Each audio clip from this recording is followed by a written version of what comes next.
নমস্কাৰ মই মনালিছা গগৈ ঝুমুৰ নৃত্যৰ যি অনুষ্ঠান আছিল অনুষ্ঠানটো ইতিমধ্যে অন্ত পৰিছে এতিয়া যি সকলে ঝুমুৰত অংশগ্ৰহণ কৰিলে তেওঁলোকে প্ৰতিগৰাকী ২৫,০০০ টকাকৈ পাব ৮,৮৮৮ গৰাকী অংশ লৈছিল অনুষ্ঠানটো ভাল হৈছে বেয়া হৈছে বুলি সমালোচনা কৰি লাভ নাই ধুনীয়া হৈছে ৰিহাৰ্সেল চলিছে বিগত ৩ মাহ ধৰি ৰিহাৰ্সেল চলিছে গতিকে ভালটো হ'বই লাগিব আমি কওঁই যে প্ৰেক্টিস মেক্স মেন পাৰফেক্ট অভ্যাস যিমানেই কৰা যায় সিমানেই ভাল হয় অনুষ্ঠানটো বিগত ৩ মাহ মানে নৱেম্বৰ মাহৰ পৰা এই প্ৰগ্ৰামটোৰ কাৰণে তেওঁলোকে প্ৰিপাৰেচন আৰম্ভ কৰিছিল এতিয়া কথা হ'ল ২৫,০০০ টকাকৈ পোৱাটো ভাল কথা হৈছে তেওঁলোকে কষ্ট কৰিছে তাৰ বিনিময়ত পইচা এটা পাইছে পঢ়ি থকা ল'ৰা ছোৱালী ছাত্ৰী বেছিভাগেই ছাত্ৰী বা ল'ৰাবিলাক কলেজ যোৱা বা এনেকুৱা ধৰণৰ ল'ৰা কিন্তু এটা কথা বেয়া লাগিছে যে প্ৰায় ৮,৮৮৮ জনক ২৫,০০০ টকাকৈ দিলে যদি হিচাপ এটা কৰি চোৱা যায় প্ৰায় বহুত টকা মানে কৰোৰছত ২২ কোটিমান টকা এটা হিচাপ ওলায় গোটেই প্ৰগ্ৰামটোত প্ৰায় ৮০-৯০ কোটি টকা যাব কাৰণ ইয়াৰ আগত বিহুত তেনেকৈ গৈছে কিন্তু তাৰপিছত বিহুত যিসকলে অংশ ল'লে পইচাটো পালে আৰু সীমানতে অন্ত পৰিল বিহুক আমি আগতে যেনেকৈ আদৰ সাদৰ কৰিছিলোঁ অসমীয়া মানুহৰ কাৰণে বিহু সদায় আদৰ সদায় আমি অংশ লোৱা নাই সেই অনুষ্ঠানটোত আমি অংশ লোৱা নাই কিন্তু আমি ভাল পাওঁ বিহু এতিয়াও কোনোবাই ঢোলটো বজালে গাটো জিকাৰ খাই যায় ঝুমুৰ তেনেকুৱাই আমাৰ এটা অংশ গতিকে ঝুমুৰ পৰিবেশন কৰোঁতে বা অংশ ল'বলৈ আহোঁতে তেওঁলোক খুব ফূৰ্তি পাইছে বা আমিও চাই ফূৰ্তি পাইছোঁ সেইটো ঠিকেই আছে কিন্তু এইটোৰ পৰা তেওঁলোকৰ কিবা ক্ষতি হ'ল নে লাভ হ'ল এটাই যে তেওঁলোকে ২৫,০০০ টকাকৈ পালে বাকী বিশ্বই দেখিলে বুলি তেওঁলোকে কৈছে বিশ্বৰ কিমান মানুহে এইটো সময়ত চাই আছিল তাত সন্দেহ আছে বাৰু যিয়ে নহওক বিশ্বৰ বিভিন্ন প্ৰান্তৰ যেতিয়া ৰাষ্ট্ৰদূতসকল আহিছে তেওঁলোকৰ প্ৰতিনিধিয়ে চাইছে বুলি আমি ধৰি ল'লোঁ ইয়াৰ ফলত কিন্তু আমি এনেকৈ ভাবিলে ভুল হ'ব যে সেই ৰাষ্ট্ৰদূতসকল আহিছে ৬০খন দেশৰ বা ৪০খন দেশৰ তেওঁলোকে ঝুমুৰৰ নৃত্যশিল্পীসকলক মাতি নি তাতে অনুষ্ঠান কৰাব কাৰণ অনুষ্ঠানটো ইয়াত ভাল হৈছে তেনেকুৱা ধৰণৰ কোনো কথা নাই কিন্তু যিয়ে নহওক সেইখিনি সময় সেইখিনি মুহূৰ্ত তেওঁলোকে এনজয় কৰিলে কিন্তু এই যে চাহ জনজাতিৰ লোকসকল এই যে আদিবাসী লোকসকল তেওঁলোকৰ সমস্যাটো কি আছিল তেওঁলোকৰ সমস্যাটো আছিল মজুৰিক লৈ প্ৰতিদিনে তেওঁলোকে মজুৰি পায় ২৫০ টকা মানে বৰাক উপত্যকাত ২২৬ টকা নে ২৮ টকা পায় আৰু ব্ৰহ্মপুত্ৰ উপত্যকাত সেইটো ২৫০ টকা পায় তেওঁলোকে বিচাৰি আছিল ইমান দিন ৩৫১ টকা ৩৩ পইচা কিন্তু সেইটো চৰকাৰে দিয়া নাই যদি ১০০ টকাকৈ বঢ়ায় সেইখিনি মানুহক এইখিনি ইনভেষ্টমেণ্টে আজি যিটো ঝুমুৰৰ ইনভেষ্টমেণ্ট তাৰ পৰা যদি দিলেহেঁতেন সেই ল'ৰা ছোৱালীখিনি তেওঁলোকৰ মাক বাপেকে কাৰণ বেছিভাগেই এইটো কামেই কৰি আছে যিহেতু ককায়েক ভনীয়ে কোনোবাইতো কৰি আছে গতিকে তেওঁলোক যথেষ্ট উপকৃত হ'লহেঁতেন এইটো পাৰ্মানেণ্ট চলিউশ্যন এটা হ'লহেঁতেন জীৱন যাত্ৰা মানদণ্ড তেওঁলোকৰ উন্নত হ'লহেঁতেন নাইবা এই যিটো ধন বিনিয়োগ কৰিলে এই যে কৰোৰ এণ্ড কৰোৰ টকা যে বিনিয়োগ কৰিলে এইটো যদি নি তেওঁলোকৰ বসতি প্ৰধান অঞ্চলবিলাকত যদি কিবা এটা উদ্যোগ খুলিলেহেঁতেন ক্ষুদ্ৰ শিল্প কুটিৰ শিল্প কিবা প্ৰজেক্ট এটা যদি হাতত ল'লেহেঁতেন চৰকাৰে চাহ জনজাতি উন্নয়নৰ কাৰণে তেতিয়া আমি এই মইনা বুলি যে ছোৱালী এজনী হাত যে কাটি গৈছিল তেনেকৈ মেচিনত বহুতবোৰ তেনেকুৱা ঘটনা ঘটে চাহপাতৰ বা হেৰিয়াত তেনেকুৱা ধৰণৰ ঘটনাবোৰ হ'লে তেওঁলোকৰ জীৱন শেষ হৈ নগ'লহেঁতেন গতিকে প্ৰকৃত উন্নয়ন আচলতে সেইবিলাকত থাকে আপুনি মাছ খাই ভাল পায় মোৰ ল'ৰাটোৱে মাছ খাই ধৰি লওক ভাল পায় তাক মই মাছ আনি খুৱাই আছোঁ কিন্তু যিদিনাখন মই মাছ নাথাকিব মোৰ হাতত পইচা নাথাকিব মাছ আনি দিবলৈ বা মাছটো মই দিবলৈ মানুহজনী নাথাকিম সেইদিনাখনৰ পৰা তাৰ কিন্তু সন্মুখত সমস্যাই দেখা দিব গতিকে চৰকাৰৰ কথাবোৰো তেনেকুৱাই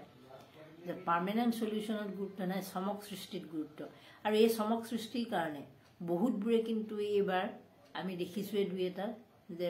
দেউতাকে পঠাই দিছে ছোৱালীয়ে ৫০,০০০ টকা পাব দুজনী ছোৱালীক পঠাই দিছে নাচিবলৈ বহুতবোৰে পৰীক্ষা পাতিত মনোযোগ দিব নোৱাৰিলে মানে এই কাৰণে কাৰণ এতিয়া মেট্ৰিক আৰু হায়াৰ ছেকেণ্ডেৰী পৰীক্ষাৰ সময় এনুৱেল পৰীক্ষাবোৰো আজিকালি সময়বোৰ এয়া হ'ল এতিয়া মাৰ্চ মাহৰ পৰা আৰম্ভ হ'ব বা কিছুমানৰ চলি আছে ফেব্ৰুৱাৰী মাহৰ পৰা গতিকে এই পৰীক্ষাবিলাক তেওঁলোকে এপিয়াৰ কৰাত সমস্যা হ'ল আৰু বিগত 3 মাহ পৰীক্ষাৰ আগত এইটো প্ৰেক্টিছত তেওঁলোকে যথেষ্ট সময় দিব লগা হৈছে এইটো এটা তেওঁলোকৰ কাৰণে শৈক্ষিক দিশত যিসকলে আমি নিজে যেতিয়া স্কুলত পঢ়িছিলোঁ আমি নিজে জানো যে পৰীক্ষাৰ সময়ত এনেধৰণে 2-3 মাহ ব্যস্ত থাকিলে আচলতে মানুহৰ লোকচান হয় তাৰ উপৰি তেওঁলোকে বেলেগ জেগাত আহি কৰিব লগা হৈছে যদি নিজৰ জেগাতেই বোলে 1 ঘণ্টা আধা ঘণ্টাৰ কাৰণে গৈছে সেইটো এটা কথা সেইটো নহয় কিন্তু এনেও তেওঁলোক শিক্ষিতভাৱে পিছপৰা তেওঁলোকৰ পিতৃ মাতৃ কিমান সজাগ আৰু সচেতন শিক্ষাৰ ক্ষেত্ৰত সেইটো এটা কথা আমি জানো যে জনজাতি তেওঁলোকে মৰ্যাদা ইমান দিন বিচাৰি আছে পোৱা নাই কিন্তু তেওঁলোকৰ যিখিনি লাইফষ্টাইল যিটো জীৱনশৈলী সেই শৈলীটোৰ পৰা আমি গম পাওঁ যে তেওঁলোকৰ অভাৱ অভিযোগবোৰ আমি জানো তেওঁলোক কিমান পিছপৰা আমি সেইটোও জানো কিন্তু তেওঁলোকক যদি ৰাজনৈতিক মুনাফাৰ কাৰণে বা চমক সৃষ্টিৰ কাৰণে যদি এইটো কৰা হৈছে যদিটো আচলতে নহ'লেও হয় মই যদিটো কৈছোঁ আপোনালোকে বহুতে বেয়া পাব যে ভাল কাম এটা কৰাৰ কাৰণে মই হিংসাতে কৈছোঁ বুলি কাৰণ যদিটো লগাই দিছোঁ যদি সেইটোৱে হয় তেনেহ'লে কিন্তু একো লাভ নহ'ব এই 25,000 টকাই শেষ হ'ব 25,000 টকানো কি বস্তুটো পায় কোনোবাই শুনিছোঁ কোনোবাই মোবাইল কিনিম বুলি কৈছে কোনোবাই চাইকেল কিনিম বুলি কৈছে সেই ধৰণৰে গতিকে সেই কথাটো হ'ল তেনেকুৱা আৰু এই সুযোগতে দেখিছোঁ যে চাহ জনজাতিৰ যিসকল নেতা যিসকল বিজেপিৰ নেতা তেওঁলোককতো দেখিছোঁ ষ্টেজত ফূৰ্তিত একেবাৰে ক'ব নোৱাৰে ৰামেশ্বৰ তেলীৰ পৰা আদি কৰি যত যি আছে যিমান কেইজন আছে গোটেইকেইজনে ফূৰ্তিত ক'ব নোৱাৰে মানে এইবাৰ চাহ জনগোষ্ঠী একেবাৰে বিশ্ব দৰবাৰ পালেগৈ সেই দৰবাৰখননো ক'ত সেইটো নাজানো কিন্তু দেই সৰু সজাইখনেই যদি দৰবাৰ হয় আৰু নৰেন্দ্ৰ মোদী আহিলেই যদি দৰবাৰলৈ যোৱা বুলি ভাবে তেনেহ'লে নাজানো কিন্তু দৰবাৰখন প্ৰতিবাৰে পায়গেই প্ৰতিটো বস্তুৱেই কিন্তু দৰবাৰত গৈ পেলাই আমাৰ প্ৰেক্টিকেলি কামত নাহে বাস্তৱ অভিজ্ঞতা আৰু এই সুযোগতে দেখিলোঁ কংগ্ৰেছৰো এজন নেতা চাহ জনগোষ্ঠীৰ উজনি অসমৰ বিখ্যাত নেতা এজনকো তাত মঞ্চত দেখিলোঁ তেওঁ কথা হ'ল তেওঁ গৈছে চাগে তেওঁ উৎসাহ বাঢ়ি গৈছে তেওঁলোকৰ জনগোষ্ঠীৰ মানুহ তাত নচা বগা কৰিছে গতিকে বিশ্ব দৰবাৰলৈ যাব গতিকে তেওঁ ফূৰ্তি পাইছে তেওঁ গৈছে কিন্তু এতিয়া কথা হ'ল সেই মানুহবিলাকো বিজেপিটো বিজেপিয়ে তেওঁলোকেতো যুগ যুগ ধৰি কংগ্ৰেছৰ ফালৰ পৰা নেতৃত্ব দি চাহ জনগোষ্ঠীক প্ৰতিনিধিত্ব কৰিছে তেওঁলোকে চাহ জনগোষ্ঠীৰ অৰ্গেনাইজেশ্যনক প্ৰতিনিধিত্ব কৰিছে কিন্তু তেওঁলোকে কিমান চাহ জনগোষ্ঠীৰ উন্নয়ন কৰিছে নিজৰ পৰিয়ালৰ উন্নয়ন নিজৰ পত্নী নিজৰ সন্তান নিজৰ ল'ৰাক টিকেট দিওৱা বাদ দি নিজে মন্ত্ৰী হোৱা বাদ দি তেওঁলোকে কিমান উন্নয়ন কৰিছে সেইটোহে আচলতে চাব লগা কথা তেওঁলোকে ACMSৰ নামত কাম কৰা বুলি কয় কিন্তু আজিলৈকে তেওঁলোকে বিচৰা যিটো ডিমাণ্ড চাহ জনগোষ্ঠীৰ লোকসকলে যিটো মাটিৰ অধিকাৰ পাব লাগে ভূমিৰ অধিকাৰ কিন্তু পোৱা নাই তেওঁলোকে মজুৰি প্ৰাপ্য মজুৰি পোৱা নাই তেওঁলোকৰ খোৱা পানীৰ এতিয়াও অসুবিধা আছে তেওঁলোকৰ যি জেগাত থাকে সেই জেগাবোৰ কিমান উন্নত বস্তি এৰিয়াৰ নিচিনা এতিয়াও অৱস্থা গতিকে তেওঁলোক নিজে লিডাৰ হৈছে এতিয়া দেখিছোঁ কালি আহি তেওঁ মঞ্চটো অনুষ্ঠান চাইছে সেইটো যদিও দেখাত লাগিছে যে তেওঁ আচলতে জনগোষ্ঠীটোৰ হেৰিটো চাবলৈ আহিছে কিন্তু এনেকুৱা ধৰণৰ দুইটাল মিলোৱা কিছুমান নেতাৰ কাৰণে আচলতে বহুত লোকচানৰ সন্মুখীন হয় জাতিটো লোকচানৰ সন্মুখীন হয় দলো লোকচানৰ সন্মুখীন হয় কাৰণ এদেও দুদেও লুটানিয়া চেও বুলি কয় এনেও কিছুমান নেতাৰ বিৰুদ্ধে অভিযোগ আছে যে কংগ্ৰেছত থাকি তেওঁলোকে তাল মিলাই ফুৰে বিজেপিৰ লগত আৰু মুখ্যমন্ত্ৰীয়েতো কয় যে কি হৈ আছে তেওঁ সকলো খবৰ ৰাখে প্ৰতিটো খবৰেই তেওঁ পাই থাকে কংগ্ৰেছৰ ভিতৰত হৈ থকা খবৰবোৰ গতিকে হৈ থকা খবৰবোৰ কোনে দিয়ে এই কথাবোৰ আমি শেহতীয়া কাৰ্যকলাপ যেতিয়া দেখোঁ তেতিয়া আমি গমেই পাওঁ আজিও যদি তাত ৰৈ থকা গ'লহেঁতেন গীতত তেতিয়াও বহুতবোৰ কংগ্ৰেছ নেতাক তাত কেনেকৈ তেওঁলোকে সেই অনুষ্ঠানটো এনজয় কৰিবলৈ গৈছে সেইবোৰ আমি দেখিলোহেঁতেন আপোনালোকে বহুতে ক'ব যে অনুষ্ঠানটো চাবলৈ যোৱাটো কি ডাঙৰ কথা কাৰণ এইটো এটা অভিলেখ গঢ়িছে অভিলেখ গঢ়িছে ডাঙৰ কথা নহয় কিন্তু যেতিয়া আপুনি এটা বেলেগ দলৰ আপুনি হেৰি ফ'ল' কৰি আছে বেলেগ দলৰ নীতি আদৰ্শ ফ'ল' কৰি আছে আৰু আপুনি যেতিয়া গৈ সদায় সমালোচনা কৰা মানুহজনৰ লগত তাল মিলাই আছে মঞ্চত তেতিয়াহ'লে আপোনাৰ যিখিনি অনুগামী থাকে আপোনাৰ যিখিনি অনুগত থাকে তেওঁলোকে আচলতে আপোনালোকক অনুকৰণ কৰে আৰু দেখাৰ লগে লগে তেওঁলোকে ভাবে যে হাৰি আমাৰ দাদা বা আমাৰ ছাৰ দেখোন গৈ পেলাই তাত। তাৰমানে কথাটো কি, এইটোৱে তৃণমূল পৰ্যায়ত আচলতে ক্ষতি কৰে দলটো। আৰু কংগ্ৰেছ দলততো এনেকুৱা সীমা সংখ্যা নোহোৱা আছে, আজি কেইজনমান যদি যোৱাও নাই,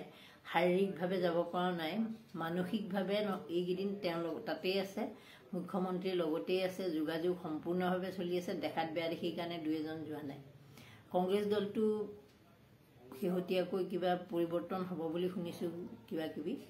যদি পৰিৱৰ্তন হয়, সেই তেনেকুৱা ধৰণৰ দুই তাল মিলোৱা মানুহবিলাকক যাতে তেওঁলোকে একাষৰীয়া কৰে, নহ'লে কিন্তু বিপদত পৰিব। ৰাহুল গান্ধীয়ে এটা কথা কৈছিল যে কিছুমান মানুহে দল এৰি যাব খুজি আছে আৰু সেইবিলাকক আমি নাৰাখোঁ, যাবলৈ দিব লাগে। তেনেকুৱা মুখা পিন্ধাবিলাকক কিন্তু যাবলৈ দিব লাগে। যিয়ে নহওক, ABCD কিমান শ্ৰেষ্ঠ, কিমান বয়োজ্যেষ্ঠ, এইবিলাক বাদ দি বা কিমানবাৰ সাংসদ হৈছে, কিমানবাৰ বিধায়ক হৈছে, এই কথাবোৰ পিছলৈ থৈ আচলতে এই ক্ষেত্ৰত কিন্তু কংগ্ৰেছ দলটো শক্তিশালী হ'লেহে তেওঁলোকে লাভৱান হ'ব পাৰিব। নহ'লে সিদিনা দেখিলেই যে সাংসদক ৰাস্তাত পেলাই গুলকৈ মাৰিলে, আৰু এনেকুৱা ঘটনা প্ৰতিদিনেই হ'বলৈ গৈ আছে। কাৰণ এছামে তাৰ লগতে থকা এছামে যদি খবৰবোৰ দিয়ে থাকে, তেনেহ'লে গুলকৈ মাৰিবলৈ বেছি টান কথা নহয় তাৰমানে। গতিকে কংগ্ৰেছেও বুজা ভাল, আৰু শুভেচ্ছা দিছোঁ যিসকলে অংশ ল'লে, খুব ধুনীয়াকৈ তেওঁলোকে অনুষ্ঠানটো কৰিলে। কিন্তু এয়াই শেষ নহয়। তোমালোকে নাভাবিবা যে তোমালোকে আজি এইটো কৰাৰ পিছত তোমালোক একেবাৰে বিশ্বৰ প্ৰতিগৰাকী মানুহে চিনি পালে, সেইটো নহয়। আৰু নিজৰ যিটো কৰ্তব্য, নিজৰ জাতিটোক আগলৈ নিবলৈ যিখিনি তোমালোকৰ দায়িত্ব, সেইখিনি তোমালোকে নিজেহে পালন কৰিব লাগিব। তাত এই 25,000 টকা জাষ্ট তোমালোকৰ এটা টেম্পৰেৰী মানে গিফ্ট বুলি ভাবি ল'বা, কিন্তু জাতিটোক আগলৈ নিবই লাগিব। তেতিয়াহে অসমৰ উন্নতি হ'ব, জাতিৰ উন্নতি হ'ব। নমস্কাৰ, ধন্যবাদ।